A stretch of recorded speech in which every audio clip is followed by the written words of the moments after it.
The water is black, the wind is colder than anything you have felt in your life. You grip the wooden oar with both hands, and your palms are already bleeding through the calluses. You are a Viking explorer, somewhere in the North Atlantic 11 centuries ago. Land is a rumor. The sky has not changed color in hours. Why would anyone choose this life? You didn't wake up on a longship, actually. Your day started on solid ground, in a settlement much smaller and much smokier than you'd expect. Most Norse people did not live in grand mead halls. They lived in longhouses, single-room timber buildings shared with family, servants, and sometimes livestock. The archaeologist Neil Price, who has spent decades studying Viking Age society, describes this daily world as intensely communal. No privacy, no silence. Smoke from the central hearth stings your eyes before you've even opened them. You wake with the light because there is no other way to wake. No clocks, no alarms. Just the grey crack of dawn through a smoke hole in the roof. Your bed is a raised wooden platform lined with straw and wool blankets. You are already dressed mostly because it is too cold to sleep without your wool tunic on. You pull on leather shoes stuffed with moss for warmth. Moss. It worked better than you'd think. Breakfast is simple. Porridge, maybe some dried fish, a hard flatbread called skyerbroth if the season has been kind. You eat standing up, because sitting down for a formal meal is not how mornings work here. Everyone has a task, and the task does not wait. If you are heading out on a voyage today, this is not a casual decision. Ships were expensive. A single longship could take a community months to build, using overlapping wooden planks in a technique called clinker construction, fastened with iron rivets and sealed with tarred wool. The famous Oseberg ship, excavated in Norway in 1904, shows just how much skill went into this design. Light, flexible, fast, built to flex with the waves instead of fighting them. You load supplies, dried meat, hard cheese, barrels of water, extra wool clothing. Everything has to be packed tight because space on a longship is brutally limited. 15, maybe 30 men will share this vessel for weeks. There is no deck cabin, no shelter. You sleep where you row, wrapped in a hide, praying the weather holds. The wind picks up. The sail, woven from wool and often striped in red and white or blue and white, catches immediately. For a moment rowing stops. This is the good part of the day, but wind is unreliable, and when it dies the oars come back out. Rowing a longship for hours is grueling work. Your shoulders burn. Your hands crack open in the cold saltwater spray. Is this heroic? In the sagas, yes. In your body right now, it feels like punishment. Why leave home at all? The reasons were rarely as simple as popular culture suggests.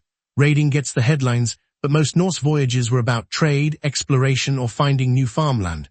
Population pressure back home in Scandinavia, combined with limited farmable land, pushed many communities outward. Some went east, down Russian rivers toward Byzantium. Some went west, toward Britain, Ireland, and eventually across open ocean. One of the best surviving accounts of Norse travelers comes not from a Viking at all, but from an Arab diplomat named Ibn Fadlan, who encountered Norse traders along the Volga River in the 10th century. His writings describe their appearance, their customs, and even a funeral ritual in striking detail. It is one of the few outside perspectives we have, and historians still rely on it today. By midday, if the sea is calm, you might eat again. Cold food. No fires on board, obviously, because a wooden ship and open flame do not mix. You chew dried fish and try not to think about how far you are from anything solid. Navigation is its own skill entirely. There is no compass, at least not the kind you're imagining. Norse sailors read the sun, the stars, the direction of swells, and the flight patterns of birds. Some sagas mention a possible sunstone, a crystal that could locate the sun's position even through cloud cover, though historians still debate exactly how it was used. What's certain is this: getting lost at sea usually meant dying at sea. Land, when it finally appears, changes everything. If you are exploring rather than raiding, first contact is cautious. You don't know if the people on that shore are friendly, hostile, or simply confused by your arrival. The Norse reached remarkable distances this way. Archaeological excavations at Elance Orks Meadows in Newfoundland, led by Helging Stad and Anne Stein Ingstad in the 1960s, confirmed that Norse explorers reached North America roughly 500 years before Columbus. Think about that for a second. An entire continent, reached by open wooden boats and dead reckoning. If today is not a voyage day, though, your life looks completely different. Back at the settlement, work never really stops. Farming, blacksmithing, weaving, trading. Norse women held significant control over household economics, managing farms and finances while men were away for long stretches. Excavations at the trading town of Birka in Sweden reveal a society far more commercially connected than the raider stereotype suggests. Comms, silver coins, glass beads from as far as the Middle East. This wasn't an isolated culture, it was a networked one. Religion threads through everything you do, though not in the way modern religion often works. You don't necessarily attend a weekly ceremony. Instead, belief shows up in small daily gestures. A prayer to Thor before a storm, an offering left near a burial mound. The gods are practical, transactional even. You ask for protection. You ask for luck. You do not assume either is guaranteed. By evening, the community gathers, firelight, shared food.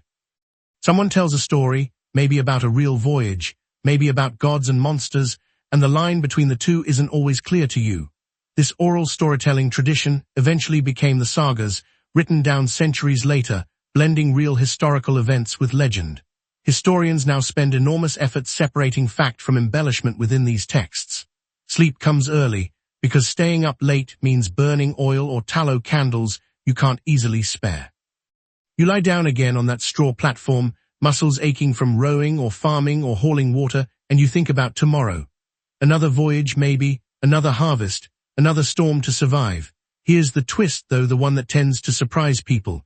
We picture Vikings as chaos incarnate, horned helmets and senseless violence.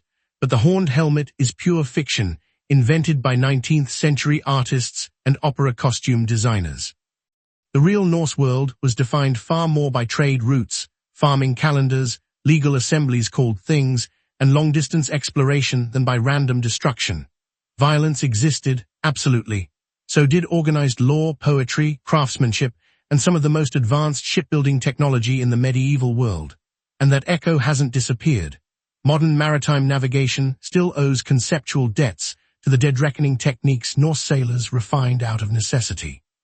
Scandinavian legal traditions trace some roots back to those old assemblies. Even the word Thursday carries Thor's name into your calendar, whether you've ever thought about it or not. The water is black. The wind is still cold. But you're not just surviving this crossing anymore, you understand it now. Every wave, every star you check against the horizon, every ache in your shoulders, is part of a system built by people who had almost nothing except skill, patience, and an unreasonable amount of courage.